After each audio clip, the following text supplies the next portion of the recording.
Hi mga langga, for today's video mga palangga, samahan niyo ako dahil aalis po kami ng ate ko at pupunta po kami kahit magkasama kami ng bahay pero bihila po kami magkita. Kaya ayan mga palangga, ito lang po yung time namin na magbanding kami ng ate ko.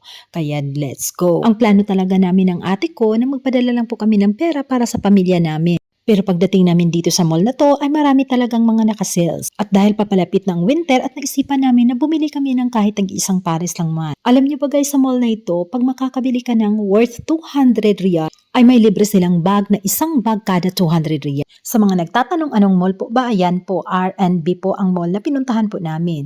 Kaya kayo kung gusto niyo bumili ng mga pang winter, bili na kayo dito. Sa 200 riyal, may makukuha na kayong isang bag na malaki. At dahil yung nabili namin ay 300 pa lang yun, kaya sinigurado po namin, dinagdagan po namin ng 2 jacket. Dahil may mga mura po dito, sobrang nag-sell talaga sila lahat, mga t-shirt, jacket, pang winter. Nakakuha talaga kami ng iisang bag ni ate dahil 400 talaga.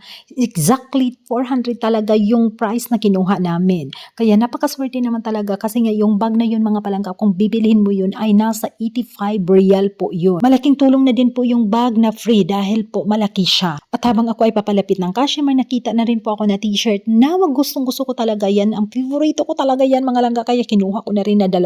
Saktong-sakto talaga na 400. Exactly talaga yung nabayaran ng ate namin. Kaya tuwang-tuwa kami dahil tag-iisang bag kami dyan mga palangga. Kaya yan, pinapili ka na kami ng cashier kung anong kulay ang gusto namin. Of course, yung favorito ko talaga, ang pinili ko na brown talaga yung pinili ko dito mga palangga. Di ba nakikita nyo yan? Sobrang malaki po ang bag. Ayan, oh. Nakikita nyo? Ayan, sa ate ko yan ang kulay niya at ang sa akin naman ay brown. So kung bibilihin mo yan ay nasa 85 real ang halaga na niya. Magamit mo talaga yan dahil ngayon ay winter, palagi kaming pumupunta ng disyerto kaya gagamitin ko talaga yan. O diba? Bonggang-bongga talaga yung free nila dito. Kaya ano pang hinihintay nyo? Kung gusto nyo bumili, pumunta na kayo dito sa R&B.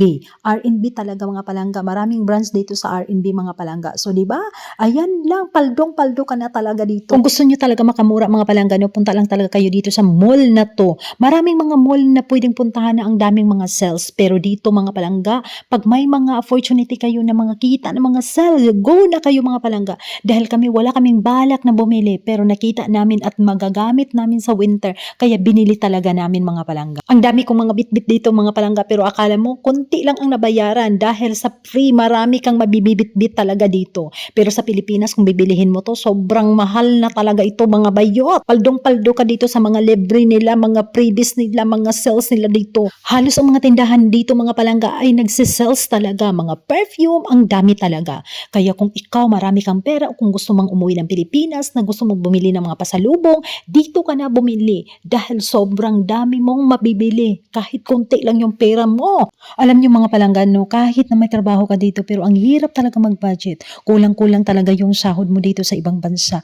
Akala ko noon pag may trabaho na ako, makabili na ako ng gusto ko, mabibili ko na yung mga kailangan. Mahirap man tayo ngayon pero kailangan nating lumaban dahil uunahin talaga natin yung mga utang natin, obligasyon natin sa mga pamilya natin sa Pilipinas. At sa lahat ng gustong bumili mga palangga, no, punta lang kayo dito sa R&B na mall dahil ang dami talagang mga sales nila pag winter. So, ayan, sa mga nagtatanong sa akin, sinasagot ko na kayo, ayan, dito lang po kayo bumili sa mall na to. Okay? So, yan lang po yung video natin for today. Hope na nag-i-enjoy kayo sa panonood and thank you for watching and don't forget to